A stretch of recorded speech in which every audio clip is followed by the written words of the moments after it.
안녕하세요. 저는 28살에 직장 다니는 여자입니다. 평소 채널에 올라온 사연을 보면서 세상에 별의별 사람들이 다 있다 싶었네요. 시어머니란 인물은 다 정말 그 정도로 나쁜 사람일까? 사랑해서 결혼한 거일 텐데 배우자를 부정하고 설마 그렇게까지 할까라고 생각했어요. 왜냐하면 도저히 제 상식으로는 상상이 안 갔거든요. 또 내 자식이 내 형제가 사랑하는 사람인데 그 사람한테 그렇게 악독하고 비상식적으로 대할까 싶었죠. 하지만 세상에나 제가 그런 일의 주인공이 될 줄 정말 몰랐네요. 제가 겪은 세상의 별의별 일을 한번 써볼게요. 저에게는 결혼을 약속한 사람이 있었어요. 그런데 예비 시누이의 말도 안 되는 시집살이를 겪고 나서 남친하고 헤어지게 되었네요. 남친은 저보다 2살 많았습니다. 저희는 친구 결혼식 갔다가 만났습니다. 남친이 저를 보고 친구에게 소개시켜달라고 해서 만났고 몇 번 만난 뒤 우리는 사귀게 되었습니다. 2년 정도 연애 기간 끝에 결혼을 하기로 약속했어요. 그래서 남친 집으로 인사를 가게 되었죠. 남친 부모님을 처음 뵙는 자리였어요. 거기에다 결혼 이야기까지 해야 한다니 진작에 남친 부모님께 인사드리고 편하게 지낼 걸 싶더군요. 그래서 저는 옷도 단정한 걸로 새로 샀습니다. 화장도 평소 때보다 더 신경을 써서 하고 이것저것 신경이 쓰이는 게 한두 가지가 아니더군요. 부모님께 드릴 선물도 오랜 고심 끝에 아버님께 드릴 선물로는 넥타이를 골랐고 어머니께는 꽃다발을 사드리기로 했습니다. 그렇게 남친네 집에 인사를 갔고 부모님께 선물을 드리니 좋아라 하시더군요. 뭘 이런 걸 사오느냐고 다음부터는 편하게 몸만 오라고 하셨어요. 그런데 집에는 남친의 부모님뿐만 아니라 남친의 누나들이 다 와 있더라고요. 저는 부모님만 계신 줄 알고 간 건데 깜짝 놀랐네요. 남친의 형제 관계는 1남 3녀예요. 누나가 3명이고 남친은 막내입니다. 누나들은 모두 결혼했어요. 예전에 제 친구들이나 지인들한테 남친의 형제 관계를 이야기한 적이 있었어요. 그 이야기를 듣는 사람들은 모두 다들 시집가면 제가 힘들 거라고 그냥 연애만 즐기다 결혼은 다른 사람하고 하라고 이야기하더군요. 때리는 시어머니보다 말리는 시누이가 더 밉다 라는 말이 있듯이 시어머니 시집살이보다 시누이 시집살이가 더 힘들고 보통 문제가 아니라고 절대 결혼은 하지 말라는 거예요. 저는 그런 말을 듣고 솔직한 심정으로는 딱히 그런 말이 피부에 와닿지 않더라고요. 그래서 대수롭지 않게 여겼습니다. 그 이야기를 들었을 때는 남친하고 이렇게 결혼을 하게 될 줄 몰랐기 때문에 그렇게 생각했던 거죠. 그리고 설마 그렇게까지 하겠나 싶기도 했어요. 그런데 막상 결혼을 결심하고 나니 그 이야기가 떠오르더라고요. 그래서 남친한테 그 부분이 고민이라고 이야기를 했습니다. 그런데 남친은 도대체 누가 그러더냐고 하더군요. 그래서 제 친구들이 그런다고 했죠. 미혼인 친구들도 그러고 결혼해서 잘 살고 있는 애들도 그러더라. 하나같이 그렇게 이야기를 하니 저도 처음에는 별 생각하지 않았는데 막상 결혼을 결심하게 되니 그 부분이 마음에 걸린다고 했죠. 그 말을 듣더니 남친은 친구들이 부러워서 시샘하는 거라더군요. 그리고 친구들하고 무슨 문제 있느냐고 하는 거예요. 별로 안 친한 거 아니냐고 하면서요. 그러면서 다른 사람들은 어쩐지 몰라도 자기네 누나들은 절대 안 그런다고 걱정하지 말라고 큰 소리를 치더라고요. 그런 말을 하는 제가 답답하다는 듯이 가슴까지 치면서 이야기했어요. 자기 누나들은 우리가 결혼하면 도리어 도움을 줄 거라고 했습니다. 하도 남친이 자신만만하게 이야기하길래 저는 그 말을 믿었어요. 그 뒤로 그 이야기를 남친한테 다시 꺼낸 적은 없고 속으로 걱정은 하고 있었어요. 그런데 막상 예비 시댁에 와서 시누이 셋을 보니 안 그래도 인사를 하는 자리가 불편했었는데 불편함이 배가 되더군요. 저녁 식사를 하게 되었는데요. 제가 온다고 이것저것 준비 많이 하셨더라고요. 남친 엄마가 이제는 내 집이다라고 생각하고 밥을 편하게 먹으라는 거예요. 하지만 보는 눈이 한두 개가 아닌데 어떻게 편하게 먹으라는 건지 모르겠더군요. 꼭 동물원의 원숭이를 쳐다보듯이 행동 하나하나 유심히 쳐다보는 것 같았어요. 엄청나게 불편해서 밥을 어떻게 먹었는지 기억도 안 나네요. 그렇게 불편한 식사가 끝나고 거실에서 후식으로 과일을 먹으며 이야기를 나눴어요.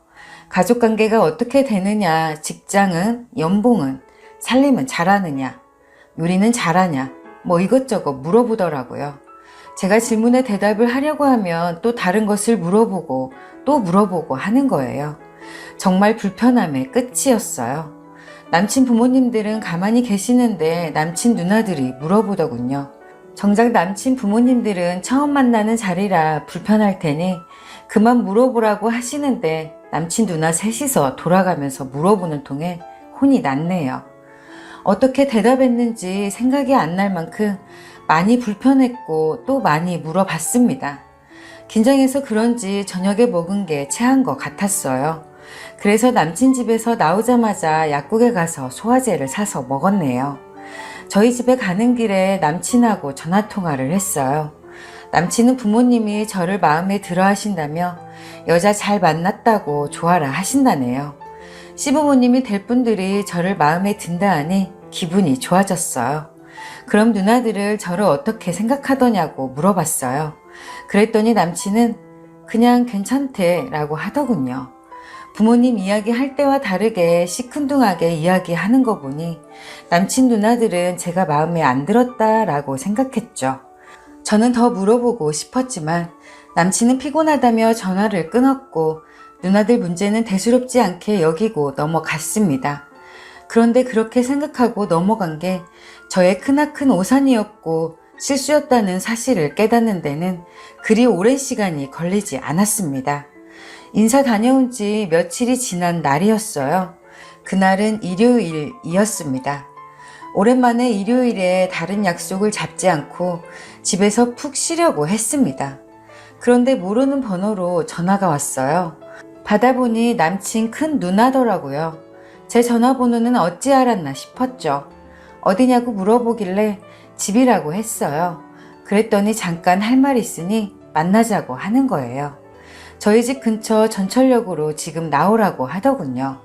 저는 도대체 무슨 일로 그러나 싶었어요. 전철역으로 나가니 남친 누나 셋이서 함께 있었습니다. 언니들은 저를 보자마자 갈 데가 있다며 자기 차에 무작정 저를 태우고는 어디론가 가는 거예요. 아니 지네들이 나를 언제 봤다고 이렇게 막무가내로 행동하나 싶어서 기분이 엄청나게 나빴어요. 저는 도대체 무슨 일이냐고 지금 어디 가느냐고 물어봤습니다. 그랬더니 오늘이 어머니 생신이라며 음식 장만 해야 하니 장을 보러 간다고 하는 거예요. 내 의사를 물어봐야지. 당신들이 뭔데 이렇게 마음대로 하는 거야? 도대체 뭐 하는 짓이야? 라는 말이 목구녕까지 올라왔지만 참았어요. 도저히 나오지 않더라고요. 대형마트에 도착했고 얼마나 거하게 차리려고 그러는지 이것저것 엄청나게 많이 사더군요. 장을 다 보고 남친네 집으로 가게 되었고 집에는 아무도 없더군요. 남친의 누나들은 서프라이즈 해주려고 그런다고 어머님에게는 비밀로 했다고 이야기하더군요. 남친이 부모님 모시고 백화점 가서 선물 사드리고 온다고 했으니 그동안 얼른 해야 한다고 하는 거예요. 남친도 알고 있었다니 어이가 없었어요. 그러면 저에게 귀뜸이라도 해주지 짜증이 났어요. 그런데 더 기가 차는 일이 저를 기다리고 있었어요. 남친의 누나들은 해야 할 음식 종류가 적힌 종이를 저에게 내미는 거예요. 저는 그걸 손에 받아들고 어쩌라고 뭐 하자는 거냐는 얼굴로 쳐다봤습니다. 그랬더니 제일 큰 언니가 뭐 하는데 가만히 있느냐고 그러더군요. 시간이 없다며 얼른 빨리 시작하라고 했습니다. 그러면서 저만 쳐다보고 있는데 남친의 누나들은 요리를 할 마음이 없어 보이더군요.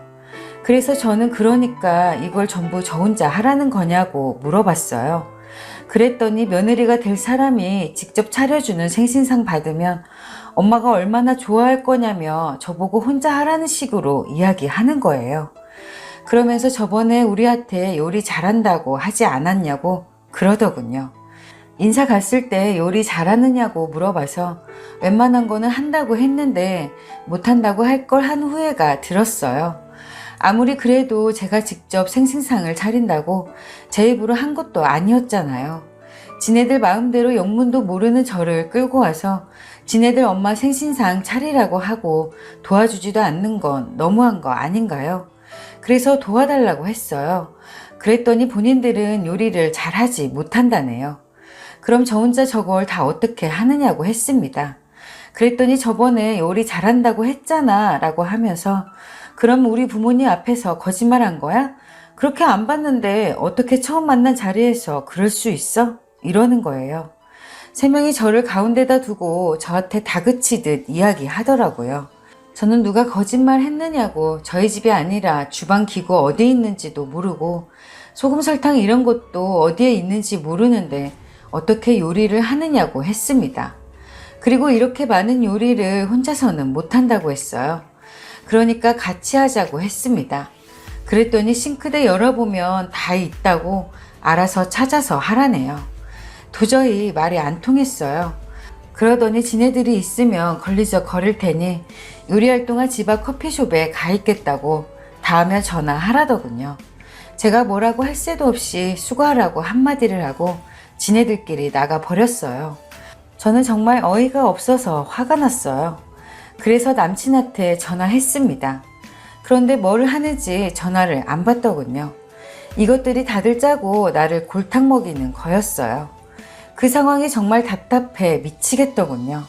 남의 집에서 그것도 한 번 본 애비 시어머니의 생신상을 차려야 하는 이 상황이 짜증이 나고 성질이 났습니다. 도대체 제가 뭐하고 있나 싶더라고요. 남친에게 계속 전화했지만 안 받았어요. 그러다 저는 더 이상 참는 것은 무리라는 생각이 드는 거예요. 더 참다가는 속병이 들 것 같았어요. 내가 더러워서 이런 몰상식한 집구석의 아들하고는 절대로 결혼 안 한다라고 생각했죠. 하지만 이대로 그냥 아무것도 하지 않고 돌아가면 두고두고 후회할 것 같았어요. 그것들한테 받은 건 반드시 배로 돌려줘야 나중에 후회가 없을 것 같더라고요. 그래서 장 봐온 걸 주방에 펼쳤습니다. 그리고 칼과 도마를 꺼냈어요. 저는 장을 봐온 걸 다 칼로 다지기 시작했습니다. 양배추부터 시작해서 대파, 당근, 양파 등등 각종 채소들을 다 다졌습니다. 또 소고기, 닭고기를 칼로 조각조각 잘랐습니다. 냉장고에서 김치를 찾아서 김치도 잘게 잘랐습니다. 다질 수 있는 건 다 다지고 난 뒤 주방에 다 뿌려 버렸어요. 고추장, 된장, 참기름까지 다 부어 버렸어요. 그러는 중간에 나중에 그것들이 이 상황을 보면 어떤 표정을 지을까라는 생각에 웃음이 나오더군요. 솔직히 그 상황에서 옆에 똥물이 있었다면 그것도 뿌렸을 거예요. 그만큼 저는 화가 났어요. 집안에 아주 난장판을 만들고 저는 집으로 돌아왔어요. 그런데 2시간쯤 지났을까요? 남친한테 전화가 불나게 오더군요. 저는 태연하게 전화를 받았습니다. 남친은 집안 꼴이 이게 뭐냐고 화를 내더라고요. 왜? 생일상 차리래서 차려놨는데 뭐 잘못됐어? 라고 했어요. 야, 장난하냐? 도대체 이게 뭐냐고. 니네 엄마 생일상 차리래서 그랬는데 뭐 어쩌라고. 그리고 내가 차린다고 했냐? 니네들이 몰상식하게 끌고 가서 그게 뭐 하는 짓이야. 니들같이 무식한 집안이랑 더 엮이기 싫어. 너랑 결혼 안 하고 헤어질 거니까 다신 연락하지 마. 라고 하고 전화를 끊었어요. 그 뒤로 전화가 불이 나게 왔지만 안 받았어요. 그랬더니 이번엔 남친 누나들한테도 전화가 오더군요. 저는 일부러 더 열받으라고 전화를 받고 바로 끊었습니다. 몇 번을 받자마자 끊으니 정말 열을 받았는지 톡과 문자가 엄청나게 오더라고요. 저는 답장을 했습니다. 쌍욕이 날라오길래 저도 똑같이 해주었습니다. 하는 걸 보니 지들보다 한참이나 어린 저한테 욕먹으니 정말 화가 많이 난 것 같았어요. 결혼도 하기 전인데도 불구하고 저를 그렇게 대한 그놈의 집구석에 복수를 해주었네요. 그렇게 하고 나니 후회도 전혀 남지 않고 속이 후련하네요. 저 그 남자와 그리고 그런 집안과 끝장낸 거 잘한 거죠.